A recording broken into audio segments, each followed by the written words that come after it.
I've been daily driving the iPhone 14 Pro Max since it was released, and I've been trying really hard to like it. Yeah, that's the cold open. There's some things this phone does really well, and we'll get to that, but I'm sure that you can tell by the tone of this video that I'm not happy. Listen, I'm a fan of Apple, though what I've learned in 2022 is that being a fan of something doesn't mean that you should welcome everything that the company does with open arms, and it's okay to critique it. This open-mindedness has led me to trying out some of the most fantastic devices: the Fold 4, the S22 Ultra, and the Pixel series of devices. I've had a blast dipping my toes in and getting my hands dirty with what the Android side of things has to offer. Though I put my SIM back in the iPhone once again to see whether or not I was just in awe at the novelty and features Android was bringing, or if I was really having a better experience. But before we go any further, make sure you leave a like on this video and drop a sub to the channel. Your support has been absolutely incredible. Can we just see if we can hit 12,000 subscribers by February? That'd be actually insane. Anyways, I'm going to be talking about my experience over the last 100 days with the iPhone 14 Pro Max. There are quite a few striking things right out of the gate. Number one, well, it doesn't look much different from the 13 Pro Max or the 12 Pro Max, for that matter, aside from the large camera cutout on the back, which we'll get into, and the dynamic island. Now, I had my hopes up for the dynamic island. I really did. I honestly thought it was going to change the way we use the phone, though in my use case, which I feel like is pretty average and like most people, for whether texting, social media, email, YouTube, casual gaming, etc., Dynamic Island does not impact me at all. I mean, it's cool, though the novelty has worn off 100%. And I'd like to go back to the notch if I'm being honest, which were words that I never thought would come out of my mouth. Being able to play or pause your music or see your cover art of what you're listening to is pretty nice, and also having an alert when you're connecting devices is pretty handy, but there are better ways of doing this without being intrusive. And intrusive it is. The Dynamic Island cuts into a lot of content, whether it's mobile games or 21:9 content. It's really hard to forget that it's there. And I understand the argument for it. Face ID is a lot of tech to pack in. This is not just an under-display selfie camera. I get it. I just genuinely feel like the implementation we had before, although it was getting quite boring and stale, it was honestly a lot more polished and thought out. Speaking of things not being very well thought out though, the always-on display. I just can't really wrap my head around the Apple way. It doesn't make any sense. This is one of the handful of times Apple has done something and then changed it months later via a software update because of user complaints and reports. Basically, if you're unaware, in iOS 16 with the release of the iPhone 14, the always-on display was quite literally just that. It would slightly dim the display and use LTPO tech to lower the refresh rate, though the brightness in most cases was still very high, and this resulted in massive battery drain. And it was a huge annoyance for most people that just wanted to use this feature. This is fixed now, and you can choose between having your wallpaper on or off, and you can have the ability to show or hide notifications, though I still do find the always on display to be a little too bright given the size of the clock and the widgets. And personally, I ended up actually turning it off because I found myself getting significantly better battery life with it disabled. Though, coming back to the battery life, in my personal experience, the 14 Pro Max's battery life is not better than the 13 Pro Max. However, I can say that it's a lot better than pretty much every other phone that I've used recently. That includes the Fold 4, the S22 Ultra, the Pixel 7 Pro. That being said, it's a really good battery. You're gonna get about 8 hours screen on time at least. I can't really see you getting any less no matter how far you push this phone. It is a really significant battery.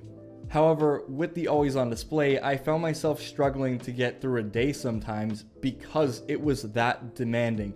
Some people were reporting only a few % of battery drain overnight, but for me, there were days where I literally could not make it through the day because of that always on display. That is dependent on whether or not you have an Apple Watch, or not, because when you leave the room using an Apple Watch, it actually does notice it over Bluetooth and it will turn off the display.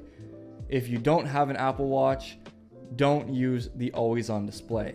One thing with this phone that I was super excited to push though was the camera, and if I'm being honest, I was extremely disappointed. This phone has 3 really great sensors on paper: a 48 megapixel primary, a 12 megapixel ultra wide, and a 12 megapixel telephoto.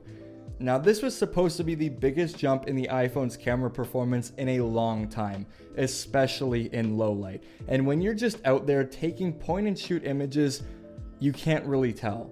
The main 48 megapixel sensor gets binned down to 12 megapixels to allow for more light unless you're shooting in RAW, and that's when you'll see all the sharpness. But I've found most of my images out of this phone to be super inconsistent and dull and just very boring. Granted, I'm not a photographer, nor am I trying to set up really amazing or nice looking photos, but even on the fold, I'm able to get way better looking images, and that is not supposed to be a great looking camera. It's a 50 megapixel sensor, but it's not a really high aperture sensor. It's not supposed to be good in low light. It's not supposed to be, a best in class Sony sensor. It's not marketed as being a really great camera.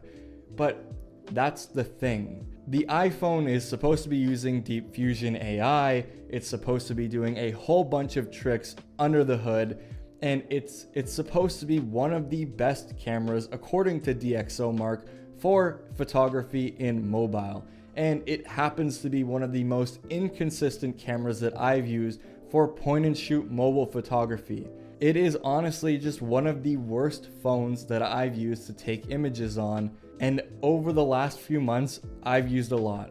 Anyways, what the 14 Pro does excel at though is performance. Things like app load time, gaming, nearly every task you do on this phone is done without a hitch. It's without a doubt one of the smoothest phones that I've ever used, and that's saying a lot. The performance is paired nicely with that 120Hz Super Retina XDR display with 1000 nits brightness that can theoretically hit 2000 nits outdoors. Now, I don't talk specs too much on this channel because I feel like it's way more important to just be upfront and give you real world use case scenarios.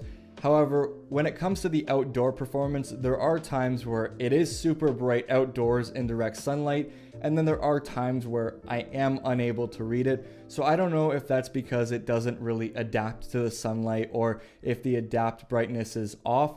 However, there are times where it just doesn't really kick in properly, though when it does work, it is super bright, it is super readable, and it is actually very impressive compared to the other phones that I've used.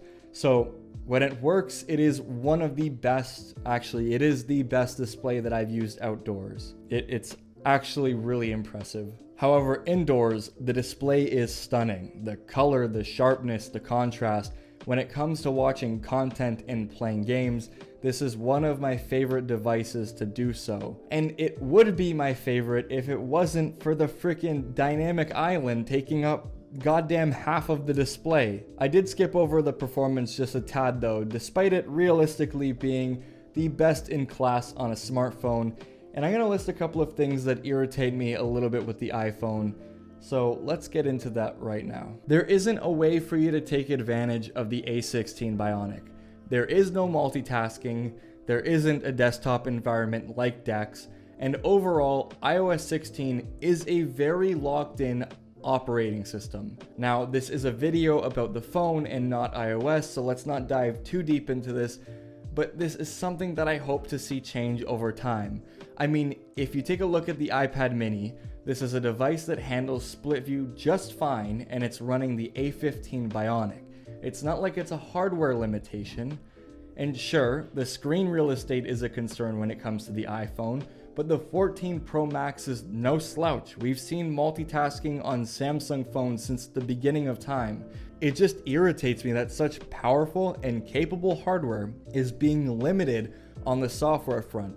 Otherwise, the user experience of the 14 Pro Max could have been game-changing this time around. It could have been a completely new device right out of the gate despite minimal hardware changes. And I guess that's kind of where I segue to my next point with this phone, because I could have called this video 830 days with the iPhone 14 Pro Max, 365 days with the iPhone 12 Pro Max, 365 days with the iPhone 13 Pro Max, and 100 days with the iPhone 14 Pro Max, because they're all the same damn phone. It's starting to feel like I'm buying the same recycled stainless steel and glass chassis with new internals every year, with slightly altered cameras, fancy new marketing materials, and maybe a new pair of AirPods or Apple Watch to go alongside the drop. I feel like Apple has really lost the ball with this phone, and the techie in me is just kind of disappointed. One could argue I probably should just not have bought it, and you would probably be right.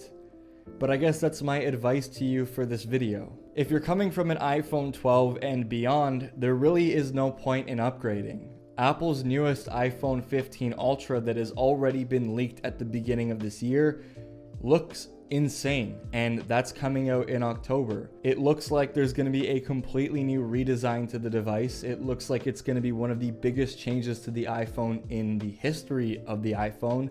USB-C, biggest changes to the camera, to the chassis. It looks like it's a completely different phone. So if you can hold off with the phone that's already in your pocket, I see absolutely no reason to go out and buy an iPhone today. If you can wait the 9 months that it is, I would just go ahead and wait until October, because there's absolutely no reason to go out right now and buy a new iPhone, because the iPhone offerings that are available to you right now are all the iPhones that you've had available to you for the last 4 years now. It's the same phone, but I don't think you need me to tell you that. Anyways, I hope you all enjoyed this video. If you did, drop a like down below. I'll see you all in the next one. Peace out.